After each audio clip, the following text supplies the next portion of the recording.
Saudi અરબમાં ગરમીનો care યથાવત, હાજીઓનો મૃતાંક 1300ને પાર. જાણો તેમાં ભારતીયો કેટલા. સાઉદી અરબના પવિત્ર મક્કા શરીફમાં હાલમાં હજ યાત્રા 2024 ચાલી રહી છે, ત્યારે દુનિયાભરથી આવેલા હાજીઓ માટે ગરમી સૌથી મોટો પડકાર બની ગઈ છે.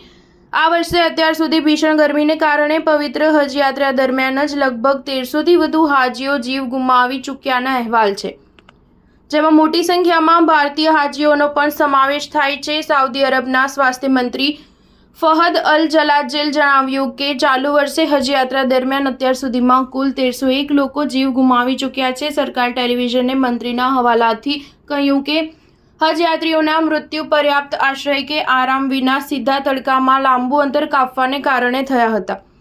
મૃતકોમાં અનેક વૃદ્ધ લોકો અને જૂની બીમારીઓથી પીડિત લોકો પણ સામેલ છે.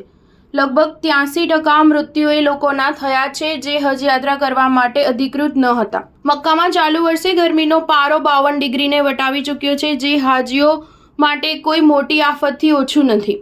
ભારતીય વિદેશ મંત્રાલયના સત્તાવાર આંકડા અનુસાર અત્યાર સુધીમાં ચાલુ વર્ષે યોજાયેલી હજ યાત્રા દરમિયાન લગભગ 98 જેટલા ભારતીયો જીવ ગુમાવી ચૂક્યા છે.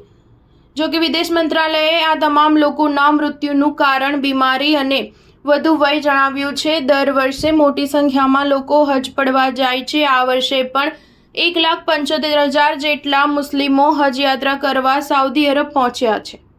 સ્ટાર ન્યૂઝ 7 હંમેશા સચ્ચાઈની સાથે.